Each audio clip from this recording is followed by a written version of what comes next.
eskwela, bisan sa mga nato, nabalaka sila. Nabalaka sila kung pilay ilang income sa intiro bulan. Nabalaka sila nga nakautang sa ilang makulikta. No, ang kabalaka, sama sa gingon sa igsoon, muna siya gihimong gear para ang tao, no, mahimong manaagan na sa kabalaka. No, wala na'y panahon halang sa Ginoo. Naganay istorya sa igsoon siya nga. Doon na rin isa na igsoon ng negosyante. Nabalaka siya, ganun, moray iyang nakita, 30 milyon sa kabulan. No, ingana nga mga buta, muna ang ihimo sa inimi, aron mahimo tang mabalaka. Dili na ta pure, putli, nga makigabitay niya sa Ginoo. Salamat sa Ginoo nga kanunay i-remind pa mga igsoon. No, nga kini atong iglesiyanong kinabuhi sa atong pagpadayon, makahimo na ta nga makaabot, no, ang Roman numeral 2 nagahisgot about sa righteousness. And this righteousness, si Paul iyang experience, no, sa 2 Timothy 4:8 yun siya.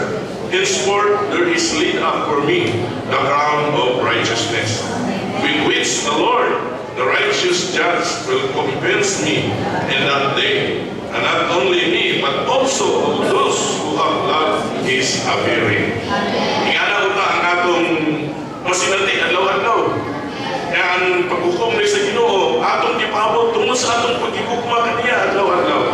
Kung nahigugma ta sa iya, maigsoon, mahigugma ta sa mga pagpakigabitay sa mga igsoon. O kining na gugma mga igsoon, ang persona sa tulusang Diyos nga ningagi kahikayan.